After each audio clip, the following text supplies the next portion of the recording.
So good evening and welcome to tonight's virtual general election forum featuring candidates for United States Representative District 2 and Island County Superior Court Judge positions 1 and 2.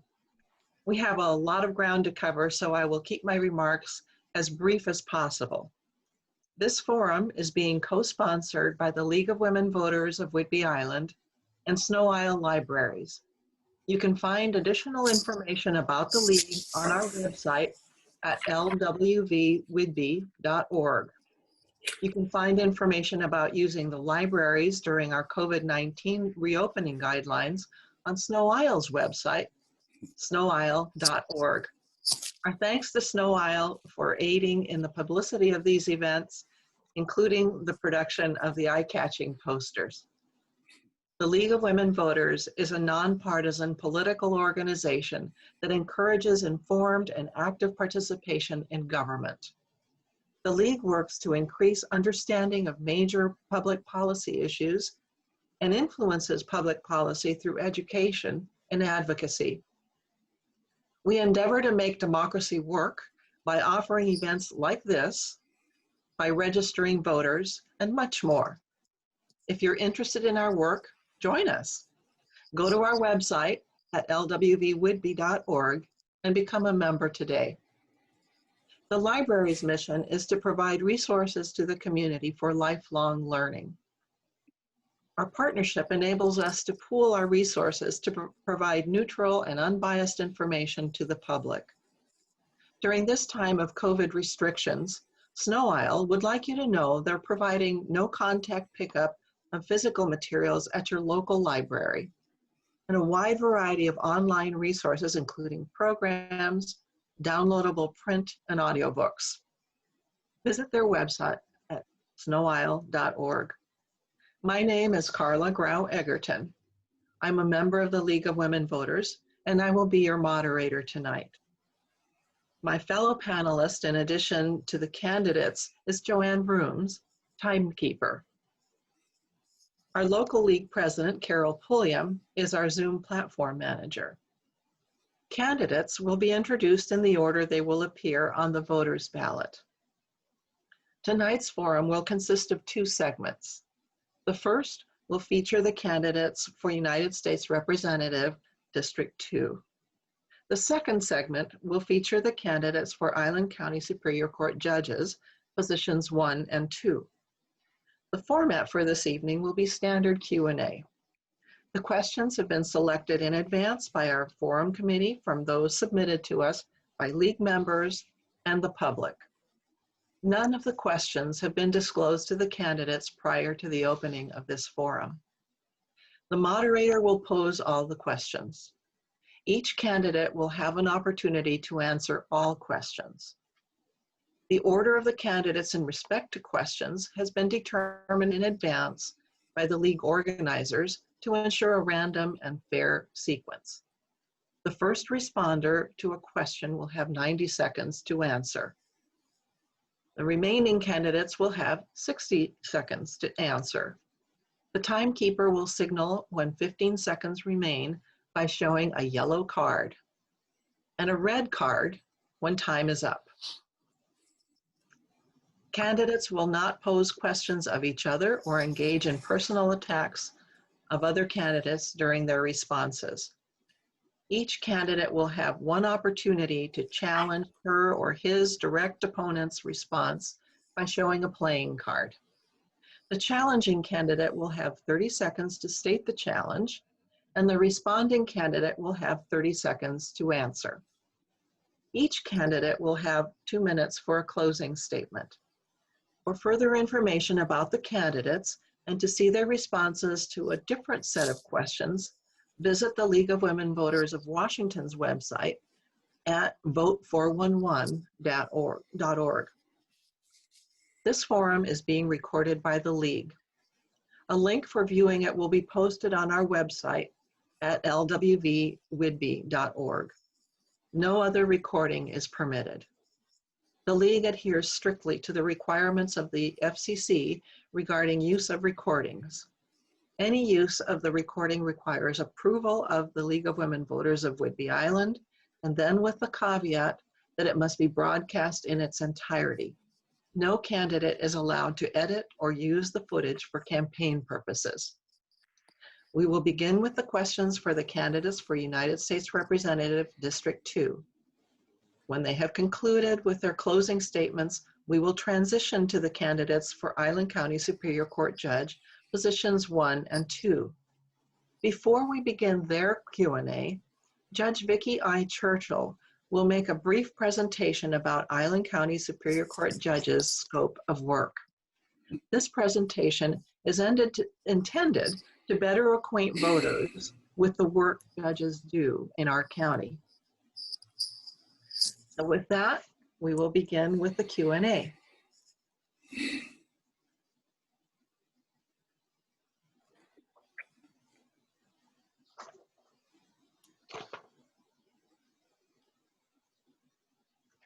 Question number 1. What can the federal government do to improve broadband capacity in our state to support students and employees learning and working online as a result of COVID-19 restrictions? And the first question goes to Rick Larson. Well, thanks for the question, and I want to thank the League of Women Voters for this opportunity. Can I just stop for a moment and say I'm not seeing the timer, and so I do have a timer here in my office that I'm using, just a heads up on that. With regards to the federal government, what we can do is invest in broadband capacity. I'm a member of the Transportation Committee in Congress, and we passed a very important bill, the Moving Forward Act, which included a $100 billion investment in broadband deployment throughout the country, including in rural areas. And I call upon the Senate to take up that bill, because one thing we certainly have learned from the COVID-19 pandemic is that there is a digital divide in learning in throughout our school districts, and there's a digital divide for employees, for workers throughout the region as well. So with this broadband deployment, we can seed, if you will, seed the investment of broadband, whether that's done by a public utility or a county, or if it's possible to use the private sector. But that's been part of the problem, is that the private sector hasn't stepped up to close this digital divide. So that is one way that we can help at the federal level to help close the digital divide for students and for workers. Thanks. Timothy Hazelow, you now have 60 seconds. Thank you. Once again, I would like to extend my appreciation for you guys. Like I said prior to the meeting, this is pretty awesome that you guys do this. I live in one of those areas that we don't have very good broadband. As a matter of fact, I'm using my cell phone as a hotspot today because the antiquated DSL lines that come to my house just aren't sufficient. And so it's pretty frustrating, and I understand that. And of course, I had mentioned I have grandkids at home, living at my home, and for them to be doing online learning has been pretty difficult. So we do need to work on that. But my idea would be that, yes, we spend some money as a federal government or a state government incentivizing the private business to get it right, to get out there and do it. I know that they just now, a new company is putting new fiber in here, and so that's pretty important. But it seems to me whenever we have the government get involved and start mandating things and trying to make things happen, it gets way more expensive and takes way longer than it would if we just incentivize the private business to do it right. Time. Thank you. And I can see you, Joanne, so I'm fine. Just hold up the cards. Okay. Thank you. Thank you. Now we go to question number 2. Unemployment numbers rose in August and are forecast to continue to rise in upcoming months. What is the most efficient, affordable way to provide job retraining opportunities for individuals who have lost their jobs? And Timothy Hazel, the question goes to you first. Great, that's a good question. And that will segue into some other things, I'm sure, because first and foremost, we didn't need to lose all the jobs we lost.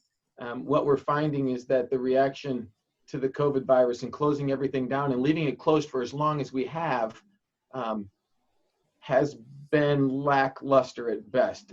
I say this all the time. If the cure becomes worse than the cancer, then we kind of need to rethink what we're doing. So we shouldn't have to retrain these people, right? Because they should be going back to the jobs they had before if we were to reopen this economy and allow the small businesses to open back up. I mean, if I can go shop at Walmart, why can't I go shop at the little mom and pop store on the corner of Whidbey Island and Highway 20, right? Because am I more likely to catch COVID in a little mom and pop store with 7 people in it, or Home Depot with 50 people? So I think our problem is we need to reopen the economy. And if there is some job training that needs to be done, then we need to look at that. But it doesn't do us any good to start training for new jobs if we don't open up the economy. That's got to be first and foremost, in my opinion. And we can do it safely, and we can do it right. And I think we get together and we figure it out and we do it and get it open, and we do it now. We can't wait any longer because we're dying as a country. And I'm not talking about deaths as deaths. I'm talking about deaths as an economy. They go hand in hand. Thank you. Thank you. Rick Larson, the question goes to you, and you have 60 seconds. Well, I have a lot of hope for the United States, and I don't think we're dying as a country. I think we're strong. I think we're very resilient. And fortunately, we have the mechanisms in place to address this question about worker training and retraining through local workforce development councils. And we use these workforce development councils and bringing together private sector, private business with our local community and tech colleges, with local government to identify what are the high demand growth jobs that exist in a region, and then at the federal level help with dollars, combining with local dollars to fund the training and retraining for these individuals. I'd call on folks as well to support my Youth Access to American Jobs Act, which will help us look differently about how we prepare for worker retraining in the future as well. So there's a lot of actions we can take. We're taking a lot right now. Thank you. Thank you. Now we go to question number 3. Climate change conditions that cause problems such as reduced snowpack in winter, rising sea levels, increasing wildfires, and resulting hazardous air quality affect all life on our planet. What is the most urgent task to undertake in an effort to slow down the effects of climate change? And this question goes first to Rick Larson. You have 90 seconds. Excuse me, I get my timer here. Thanks, okay. Thanks. There's not one urgent task that we can take. There are many urgent tasks that we need to take. The United States needs to get back into the Paris Climate Change Accords and be a leader in the world and a leader for the world and leading on the fight against climate change. The good thing about the United States leading, if we were to do this, is that we have the technology in the United States and the innovation and the brain power, the people in the United States, to not just lead on fighting climate change, but to take advantage of the economic growth opportunities to lead, and the people in our companies can show others in the world how to do this too. So we benefit greatly from that investment. A second thing we can do is we need to turn back the changes the Trump administration has undertaken to undermine the Clean Power Plan that the Obama administration put in place. The Clean Power Plan was put in place to limit the amount of CO2 or carbon dioxide emissions, the main contributor to greenhouse gas emissions. And a third element is, well, there's a lot of third elements. One of them is to invest in a cleaner and greener transportation system, which we did in the House of Representatives by passing the Invest in America Act. So I'd call on people to support that as well. Thanks. Timothy Hazel, the question goes to you now, and you have 60 seconds. Oh, thank you. So this question specifically implies that we are the entire source of this whole problem. That humanity is the entire source of this whole problem. And anybody out there knows that's not true. The fact of the matter is the planet's been changing since it, well, became a planet. Isn't that ironic? And here's the thing. In the 70s, you'll remember, and all of us will remember this, we were going to freeze to death. We were facing a global freeze. When that didn't help the agenda of the government to control the population, then it went to global warming. We were all going to die of heat exhaustion, and the oceans were going to rise, which hasn't happened, by the way. And then Obama came in, and he was going to wave this magic wand, and the seas were going to recede, and the skies were going to clear. Here's the fact. We can do things to make things cleaner. We can have electric vehicles. I love Tesla. And we can be careful with how we exercise our impact on the environment. And we do that as a country, as America. We're already there. But to pay the rest of the world through this climate accord in Paris, for us to be a leader, that's one thing. For us to fund the world's climate cleaning is a whole nother. Thank you. Thank you. Now we'll go to question number 4. What legislation and action can our nation undertake to prepare for the next pandemic? And this question goes to Timothy Hazelow first. You have 90 seconds. Perfect, thank you. Well, we definitely don't want to do what the previous administration did, which was allow our stockpiles to diminish, to allow the continued movement of all of our medications being produced in other countries away from America. The thing is, we have to be dependent on ourselves for this.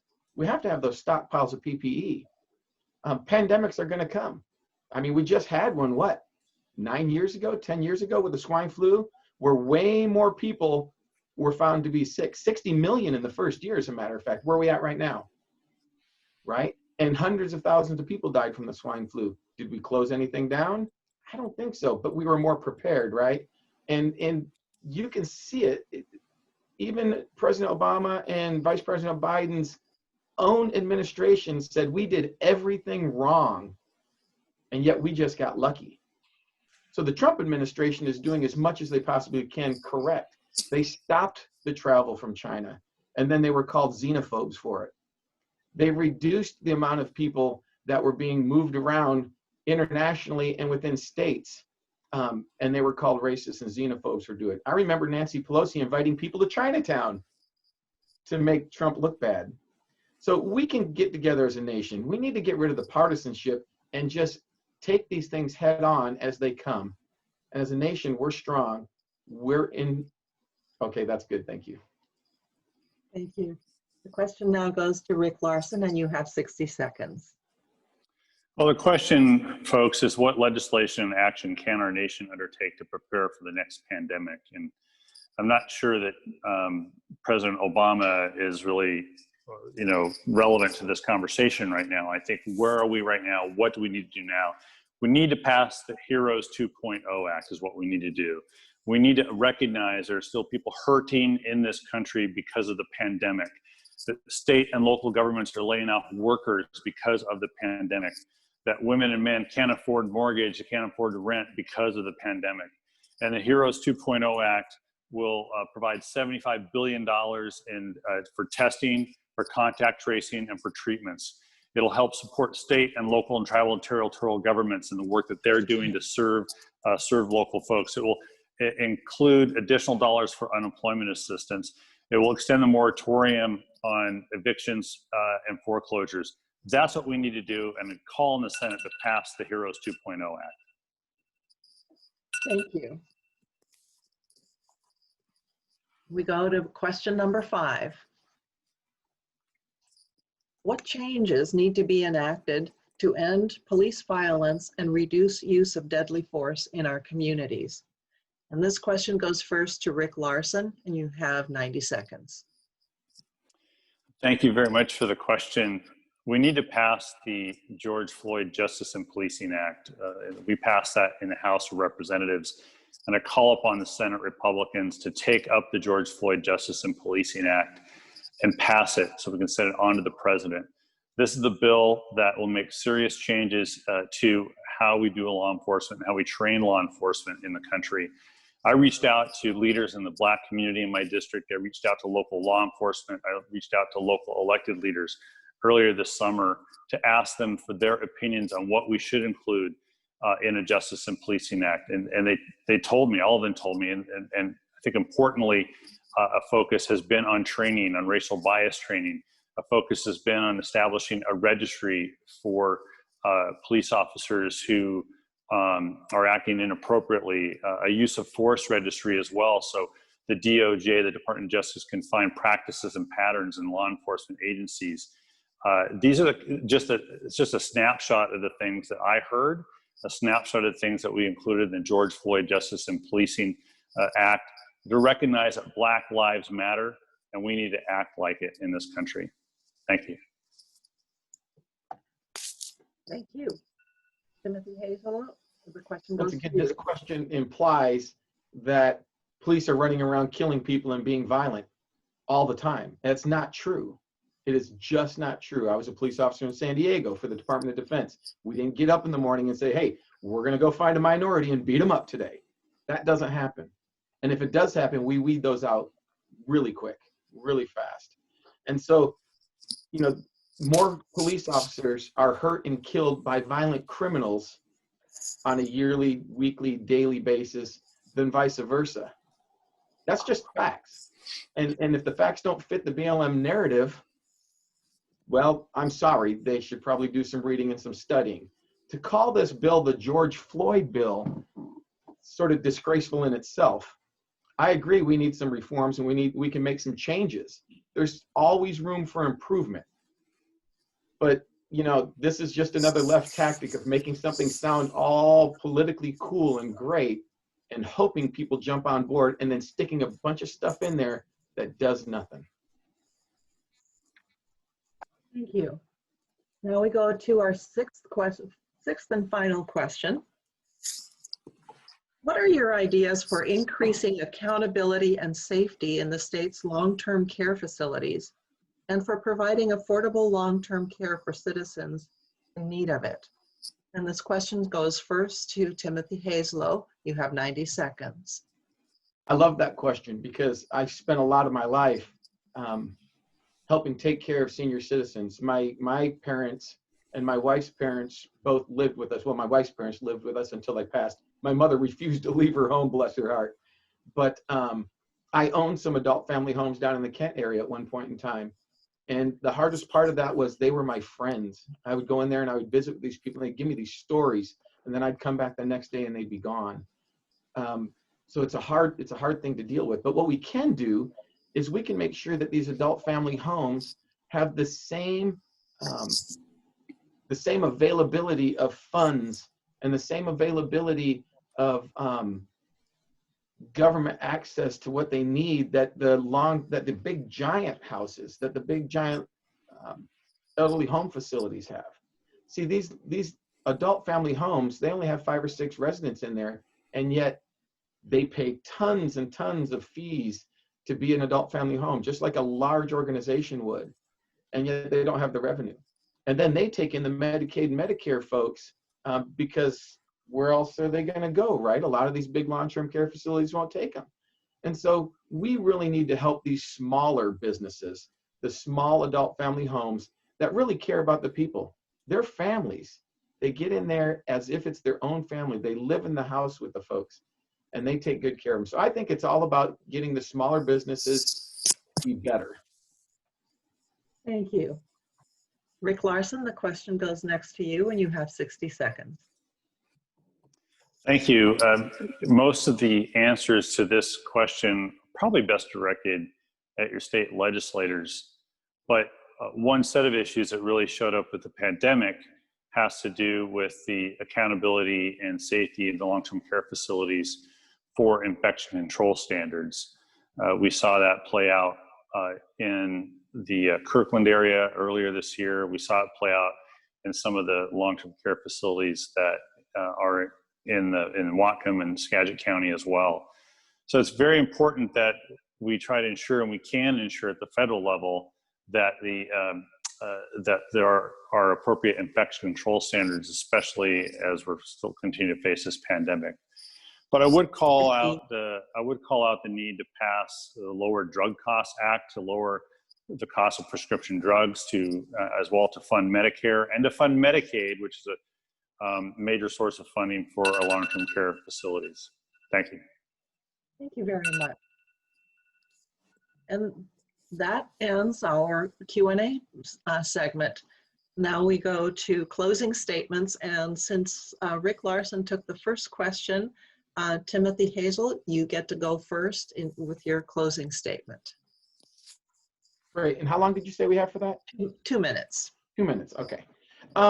You know, first thing I want to say is that we need to change our government. We need to change the way government does things. We need to change the way government is held accountable. We see all the time government making all these poor decisions, not thinking about what the decision ramifications are going to be 10, 15, 20 years down the road, but just what's going to fix us right now. What's going to make us feel good? What's going to make the people reelect me? And so I believe that we need to rediscover our government. We need to get in there and we need to say, okay, government, if we're going to pass a bill regarding the HEROES Act, let's use Mr. Larson's HEROES Act. So if we're going to pass a bill called the HEROES Act, and it's all going to be about taking care of people who had COVID and who have COVID and who might be affected by COVID, then let's try to make sure that that's what we're doing, that it's not full of, say, $700 million to Social Security that doesn't even go to the people, just covers administration costs. I'm just pulling this up off the HEROES Act right now, by the way. Only $200 million of all that money is going to the people. $500 million to museums and libraries. I mean, let's think about this, you guys. Only one place in the entire world do we talk about finances in the billions and trillions of dollars, and that's the United States federal government. So we need to rethink the way we do things. I think career politicians are the problem. I think that if we had term limits and the politicians knew that they had to go home and open up a business or work again in a private sector, they would rethink the way they do legislation. It would be written so you and I can read it without having to hire an attorney.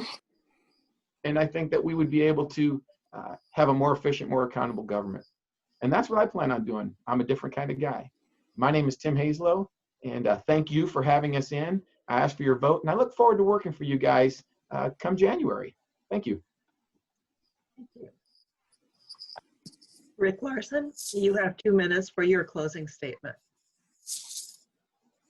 Well, thanks again to the League, and I'd ask folks who are on the call and later, if you're watching this in a recording, to vote for me. The ballots come out the week of the 15th, and please have a plan to fill out your ballot.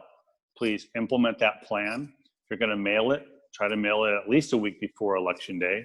And if you're going to drop it off, know where your drop box is. Your vote is very important. It's important to be counted, especially this year. We've got many, many major choices that we have to make. I'm Rick Larson, and ask for your vote. Island County is an important place for me. I was just there yesterday to visit with the Marine Resources Committee and look at some of the projects, the local projects that they've been working on to improve the environment and the shoreline in Island County. And they're using some federal dollars through the National Estuary Program to make those projects happen. Why is that important? Because I've been a strong advocate for the National Estuary Program since being in Congress, and I've fought for the dollars necessary to help local efforts like you've seen in Island County, implemented by local volunteers through the MRC, to make those happen. We passed the Great American Outdoors Act earlier this year, and that bill in part helps to fund the backlog and maintenance in our national parks, including the more than $4.2 million backlog at Eby's Landing.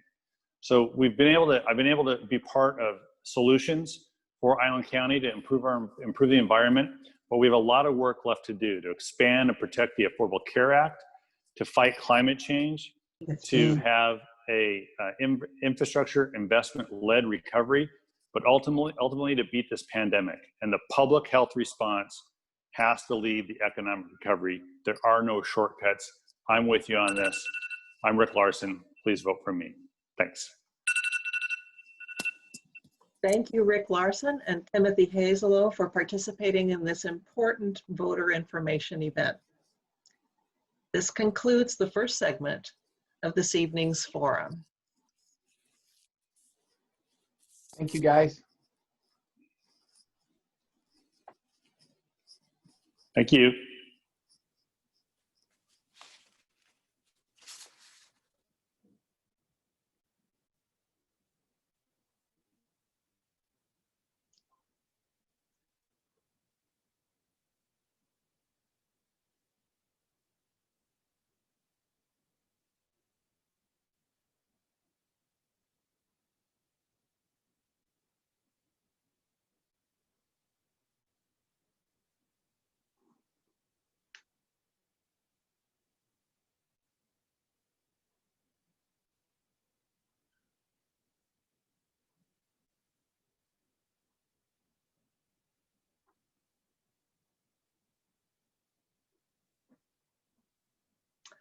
Okay. Now, I'm pleased to introduce Judge Vicki I. Churchill, who will talk to our audience about the work Island County Superior Court judges do. Thank you. I'm Vicki Churchill, and I am very glad and very pleased to be able to have this opportunity to speak to you today. I have looked through everything that I do, and I finally decided to go to the Constitution to see what that said that I do. And it is in Article 4, Section 6, it says, the Superior Court is a court of general jurisdiction, which means that we hear all legal and equitable matters unless those powers have been expressly denied. And as I was looking through that Constitution on this section, there was one clause that really struck out to me because I believe that it says what we do and better than anything else. And it was for special cases and proceedings that are not otherwise provided for. We have jurisdiction over it. So I took that to mean it's everything, including the kitchen sink. We research cases. We apply the best interpretation of the law to the facts of the case that are usually complicated, personal, and often emotional. Then we write and compose our opinions so that they are clear and hopefully logical. One of the things we must do throughout it all is to remain detached and neutral. We promote respect for the law. Most importantly, as you can tell from the forum that we are now in, we run for office. In Washington, judges are elected, although the majority of judges are appointed by the governor and then stand for election in the next general election after appointment. We have concurrent jurisdiction with district courts, which you may know more as the county court. The Superior Court is a state court. We review cases appealed from the lower court, such as the district court. We have exclusive jurisdiction, which describes the fundamental power of the court to act, and that is over real property, all criminal felony cases, all family law, juvenile law, probate, and all controversies over $100,000 in dispute. We do things at the $100,000 dispute in controversy. That's where the Superior Court has exclusive jurisdiction, although we certainly hear cases that are less than that. We also issue writs of mandamus, which refer to an order by the court to a lesser government official to perform an act required by law, which the government official has refused or neglected to do. What many people do not know that is in addition to all these duties, we have extensive administrative duties, both in Island County and statewide. We lobby county commissioners for adequate funds to run the court system. We lobby the state for adequate funds to provide for services such as guardians ad litem, interpreters, and appointment of attorneys for indigent criminal defendants.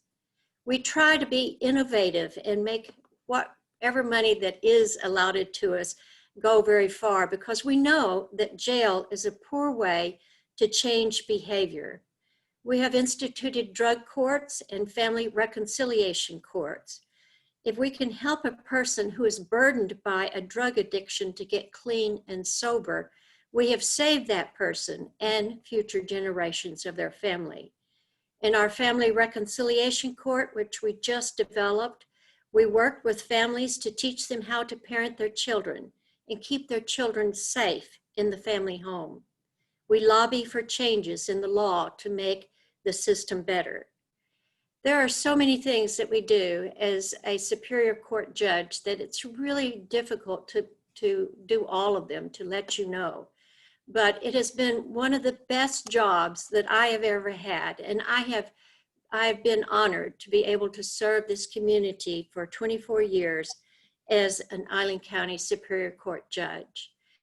I'm going to cut it short there because I know you have other people to talk to and other people to ask questions about. So if you have anything you want me to answer, I'll be happy to, either now or later. Thank you. Ms. Churchill, thank you so much for taking the time to make this presentation. Members of our League's Forum Committee hope voters find your information helpful in understanding the role of our county Superior Court judges. So thank you very much. You're welcome. And now we will begin with the Q&A for the candidates. The first question is, what are the 5 most important qualities or attributes for being an effective Superior Court judge? And of these, what do you consider to be the most important quality? And the question will go first to Kathleen Petridge, and you have 90 seconds to respond. And you need to unmute yourself. There.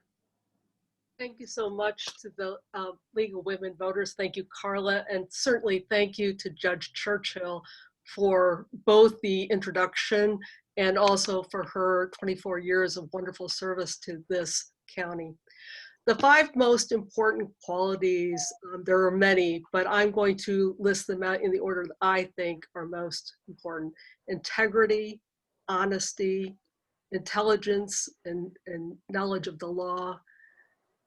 Certainly patience and fairness. But I would say the most important is integrity. Thank you. Thank you very much. The question now goes to Carolyn Cliff. Well, I'm Carolyn Cliff. I'm so grateful to the League to give me the opportunity to do this. And I want to start with what I think is quality 1, which is patience. It is so easy we as lawyers, we as judicial officers are familiar with a court setting, and we have an expectation of what is going to happen. So many people who come into the courtroom are not familiar, and taking the time to give someone even a little bit of grace is, I think, the difference between a good judicial officer and a great one. Integrity, hardworking, good scholar, and compassionate. Those are the qualities that I wrote down when I heard this question. But the thing I want to emphasize is that it is the competence part I feel like is the floor. That's the base on which we build. Thank you. Thank you. Now the question goes to Kristen Spinner. And you need to unmute yourself, please.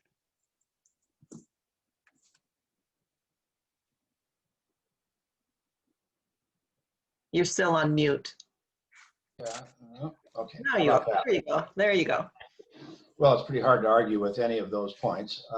Again, I echo what the other candidates have said. We appreciate the League giving us this opportunity to speak to the voters. Carolyn has it right. Compassion and patience are probably the key, because there's a number of people who appear in the court who are not familiar with the system. And if the courts are too rigid and unwilling to allow for that. It gives people a sense that justice is not being done, no matter how right or wrong they may be. We've been fortunate with the 2 judges that we have learned that, done that, and showed us as practicing attorneys how that should work. Another important element, though, is experience, because the court hears a number of life-changing experiences: divorces, custody matters, criminal matters. You could have a family member, child, a spouse who's charged with a crime, and decisions that the judge makes in connection with findings of guilt, sentencing, is life-changing. Thank you. Thank you very much. We now go to question number 2. Would you approach a case involving pro se litigants, that means not represented by an attorney, differently than a case with attorneys? And if so, how? And this question goes first to Kristen Skinner. Yes, you have to. Pro se litigants are not familiar with the rules, and they are going to struggle with the procedure. Procedure is just as important in litigation, which is what the Superior Court deals with, as the substantive areas of the law. But we also are required to treat people who represent themselves as though they know the law to the same degree that attorneys do. And one of the problems that judges face is you don't want to be the silent lawyer for the pro se litigant, because that penalizes the person who's represented by an attorney to some degree. And so you balance the approach by giving that pro se litigant a little bit of room, but at the same time you hold them to the same standard of knowing the rules, knowing how the system works, and being able to understand the law. And while that might be frustrating to some people who represent themselves, at the end of the day, that is an equal application of law, and that's what I believe judges need to do in order to be fair. Thank you. The question now goes to Kathleen Petrich. Thank you very much. Mr. Skinner answered that question very well. The only thing I would also add is that oftentimes then you could allow the pro se litigant to have extra time to go and find the rules and to review them. We're not able to give legal advice to them, and we have to maintain our impartiality, but just by allowing them a little extra time to go seek out rules or do some research oftentimes will help the situation for all parties involved. Thank you very much. Thank you. The question now goes to Carolyn Cliff. Thank you. I have served as a pro tem judge and a part-time judge for a number of years. I do approach cases involving pro se litigants differently. In particular, I have had substantial experience in presiding over protection order cases where there are rarely attorneys involved. They're emotionally charged cases, and that's where patience comes in handy big time, and modeling the behavior as well and setting the tone that you want participants to follow. If I can just mention something else, I'm looking at Judge Churchill and thinking of an occasion when I was representing people in a case where the other side did not have an attorney. It was a summary judgment motion, which means you have to paperwork in advance. The opponent did not have her paperwork, and I asked for, and Judge Churchill granted a continuance to allow that person an extra opportunity to get her act together.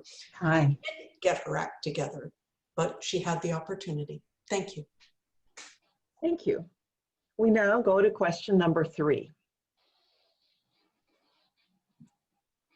Do you plan to bring innovations to the court? And if so, what? The question goes first to Carolyn Cliff, and you have 90 seconds. Wonderful. I have been enormously impressed over the time of my career in Island County at our adoption and good use of therapeutic courts. And the big one I want to mention is drug court, which is an alternative to criminal courts for nonviolent offenders who've been diagnosed with a problem with drugs or alcohol, who are willing to go through treatment to commit themselves to change conduct, and are provided with a constellation of services to enable them to succeed. Doesn't work for everybody, fabulous for those who do. At one time, we also had juvenile drug court. We do not now.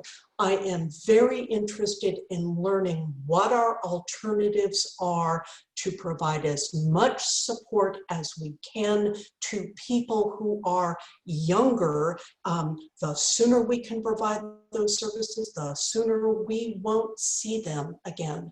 I am also interested in our switch to family reunification court. That is an innovation that's just started, and boy, am I interested in pursuing that, making a difference for families who need it. And I see Joanne getting ready to hold that red card. Thank you so much. Thank you. The question goes next to Kristen Skinner. Well, thank you. Judge Churchill and Judge Hancock both have been very innovative in developing programs like what Ms. Cliff was talking about. And so we have big shoes to fill in continuing what they've already put in place. When I hear innovations, I can't help but think in terms of technology. And the COVID-19 thing has forced the courts to be more accessible in a number of ways.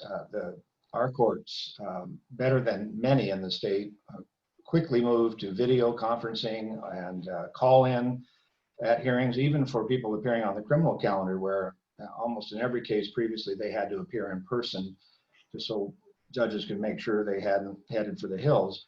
But we need to make sure that we have good technology that allows remote access for people who are both incarcerated as well as appearing from other counties, and even people who might be at risk that don't want to be in the courthouse. So we're going to work on that and make sure that we have those innovations with technology. Thank you. Thank you. Question goes next to Kathleen Petrovich. And please, there you go. Thank you very much. I too am a big fan of the therapeutic courts. So both the drug court and the family reunification court that Ms. Cliff had mentioned. But I am also going to be moving into the technology space as well, that Mr. Skinner also mentioned. Not only have we been doing a good job with regard to the hearings, but I think there's also an opportunity here to address our county partners in Camino. And maybe this is the time that we can actually have a way for jury trials and other hearings that can be done through remote processes. So I think this is the opportunity to look at all of that. Thank you. Thank you. We go to question number 4. In how many jury trials have you participated, and do you think this experience is important for a judge? The question goes first to Kathleen Petrovich, and you have 90 seconds. Great. Thank you. I have been involved in several jury trials in the big picture, not as many as I would like. Most of my complex litigation, because of the dollar amounts that were at stake, were so high, these cases did settle. But I was part of some fairly sizable trials, and then went on appeal as well. So yes, I think it is important, but I think it's also very important to be part of understanding the day-to-day work that is before the Superior Court. I have actually observed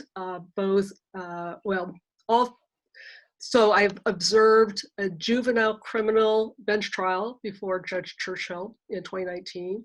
I observed Judge Hancock's parenting bench trial that was early this year, and then also a full trial in a district court before Judge Hawkins And so I'm pretty familiar with how the trial system in Island County works, and I don't feel that that will be a barrier. Thank you.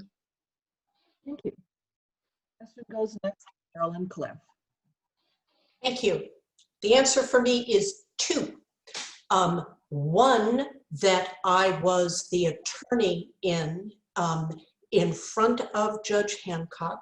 I worked incredibly hard. I cared terribly about it.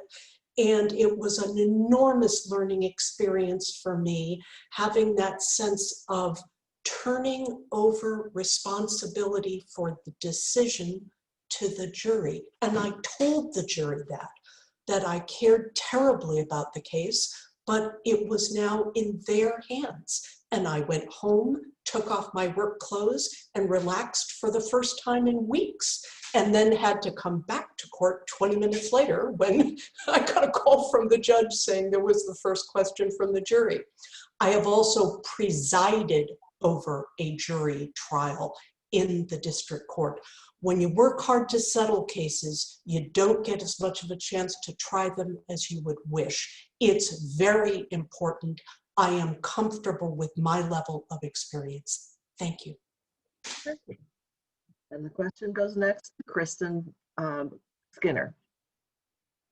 Thank you. I would say about 100 because in 40 years I've been involved in a real general law practice here in Island County. So that means district court work where a lot of times people charged with traffic offenses, serious traffic offenses like DUIs and reckless driving, felony criminal matters, personal injury matters, they ultimately end up in front of a jury if they can't be settled. And so I figure approximately 2.5 to 3 a year in the 40 years I've been doing law practice. And it is critical because the jury trial is the ultimate way that justice is done in our country. I think people perceive that that's how the system actually works, even though I think if you polled Judges Churchill and Hancock, it would be a pretty small percentage of their caseload now.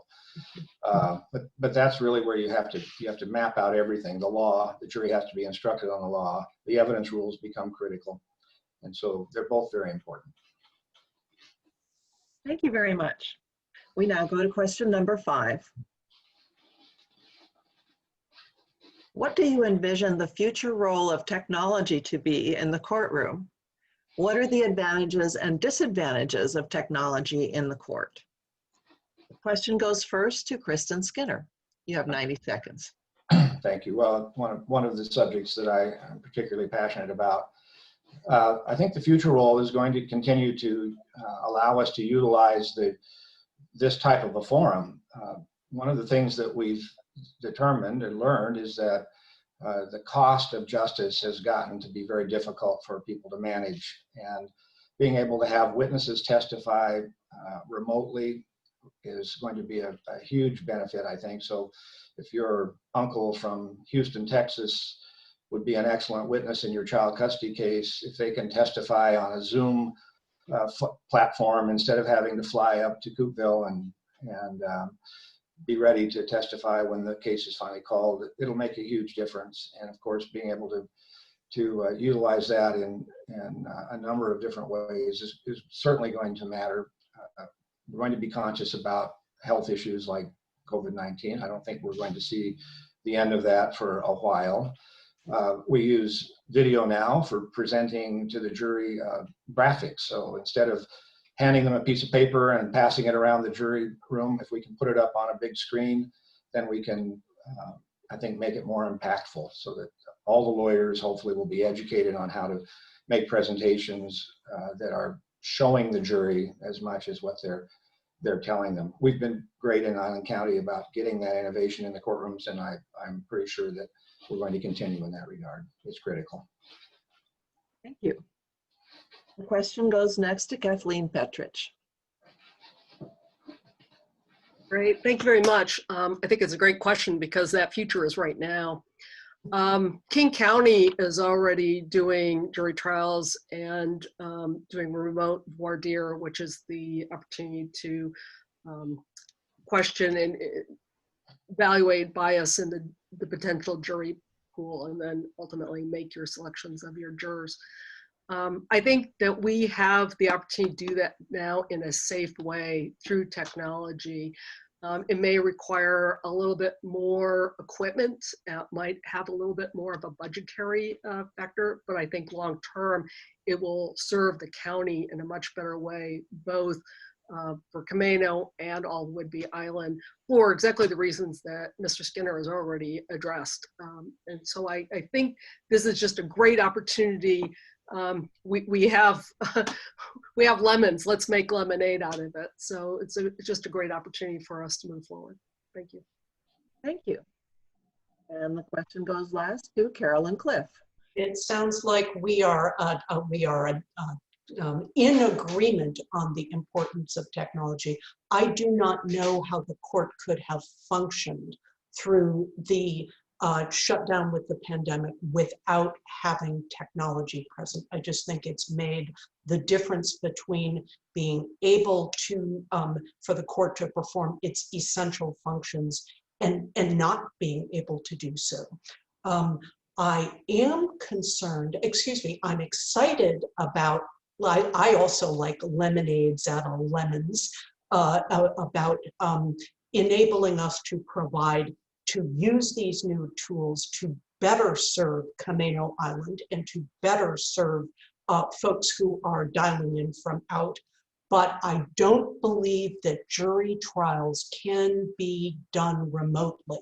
Not the assessment either of witness credibility, of the testimony, and I'm concerned about people's ability to evaluate jurors and how that's going over. My time is up. Thank you. Thank you very much. We go now to question number 6. How have your life experiences prepared you to be a judge? The question goes first to Carolyn Cliff, and you have 90 seconds. Do you know, I think what I want to talk about in this question is the revelation that I learned from my husband, who is a critical care nurse. He's very familiar with how a hospital works. He's been there for decades. He's familiar with all of the things that are so, I'm going to use the word alienating, when you don't know the system and you don't know how it works. And it struck me as like a lightning bolt of, well, that's how real people feel when they sit in a courtroom. It happened to me presiding over a large protection order calendar where people kept trying to use the protection order system to do more than the court had authority to do. And it occurred to me, my goodness, I can't assume that people are familiar with the process or what the limits are. This is just as scary to the people who are there and just as unfamiliar as a hospital is to me. That kind of connection, putting myself in the place of the person who is coming to the court to have needs met, instead of the perspective of the professional, has been deeply valuable to me. Thank you. Thank you. The question goes next to Kristen Skinner. You have 60 seconds. Thank you. Since I started practicing in Oak Harbor, I don't know why we keep calling it practicing law. At some point, you'd think we would finally get to the point where we're not practicing. But I started in 1979 in a small firm and have had a chance to do a wide variety of cases and dealing with people with their real life problems. And a lot of it's been family law, a lot of it's been traffic court and criminal matters, contracts. And when you see people in a law office in that situation, it's pretty much like a doctor in a clinical setting.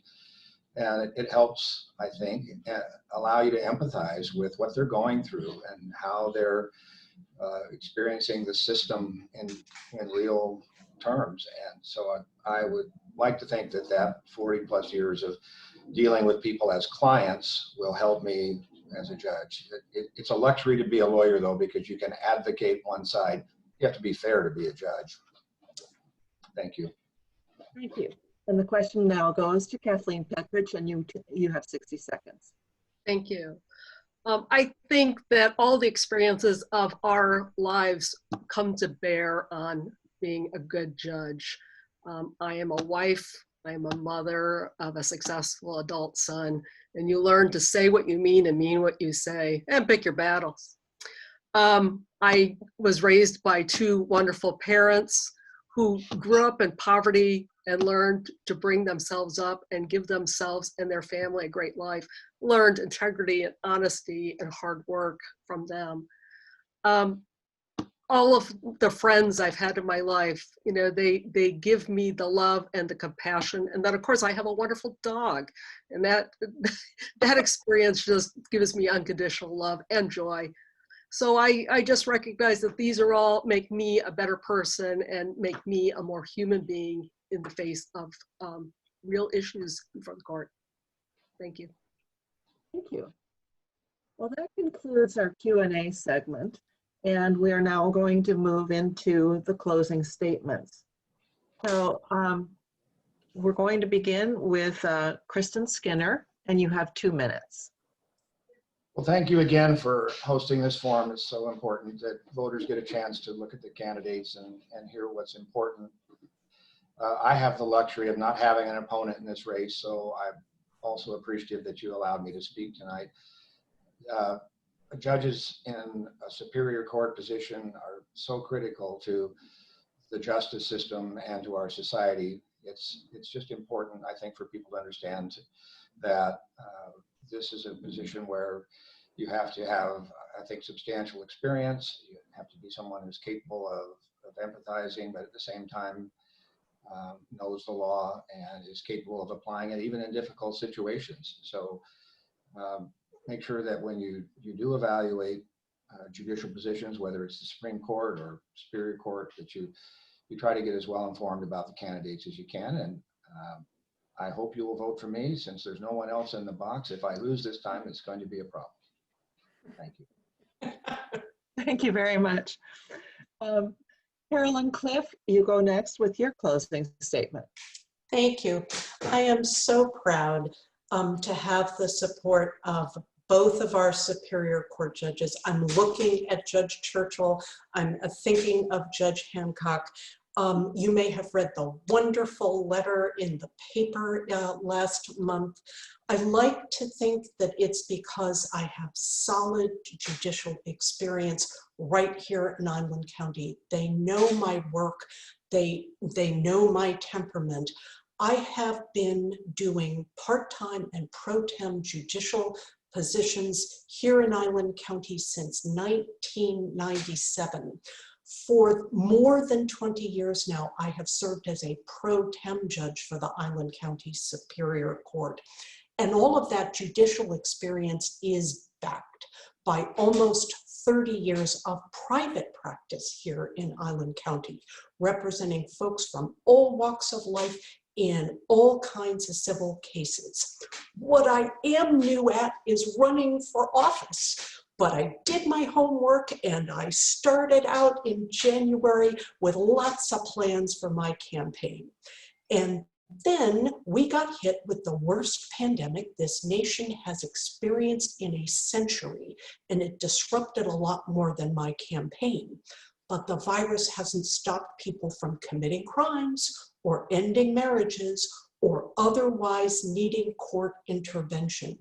Our Superior Court judges have served us well for decades, but they are both retiring at a time when the court system is still adapting to an evolving public health care crisis. There's never been a more important time for our next judges to have experience both in the court where they hope to serve and with the kinds of cases that get solved there. I am the candidate for position 2 with that experience. I'm Carolyn Cliff. I would appreciate your vote. Thank you. Thank you. And Kathleen Petridge, you have 2 minutes for your closing statement. Thank you. And thank you to the League of Women Voters, Sno-Isle Libraries, Judge Churchill and Judge Hancock for their decades of public service to this community. We are grateful. Thank you also to the candidates, all of them, and you, the voters. Like the League of Women Voters, I passionately believe in democracy. You have a choice in this important judicial election. I wish you and I had a choice in all of our elected races, but oftentimes we do not. I am not entitled to this honorable position. I am here to earn your vote. I take the role of a judge very seriously. A judge must model the rules and the laws we are to follow, and I will do that. I am very qualified. My long time off-island decades of legal experience gives me a broad gauge perspective. That, coupled with my on-island pro tem experience since 2018, makes me the ideal candidate, and it benefits this county. I am committed to the rule of law and access to justice. Rule of law means the law is applied equally to all of us and that no one is above the law. All who come before me will get a fair hearing. I am committed to community, this community that my husband and I chose to make our home for the rest of our lives. This community has embraced us and we want to give back. For more information about me, please go to my website, friends-to-elect-KathleenPetrich.com, the Washington Voters Guide, and the League's vote411.org website. Thank you again, and I hope to have your vote. Thank you very much. I want to thank all the candidates and Judge Churchill for participating in this evening's forum. Judge Churchill, your explanation, I hope, was helpful to our viewers, our audience, in understanding what Superior Court judges do. And I would also like to say that although the League does not usually include candidates who are unopposed in our forums, we invited Kristen Skinner to participate this evening because we believe that it's important for voters to know something about the candidate aspiring to fill position 1. So with that, we're concluding our forum for this evening. I want to thank everyone for attending.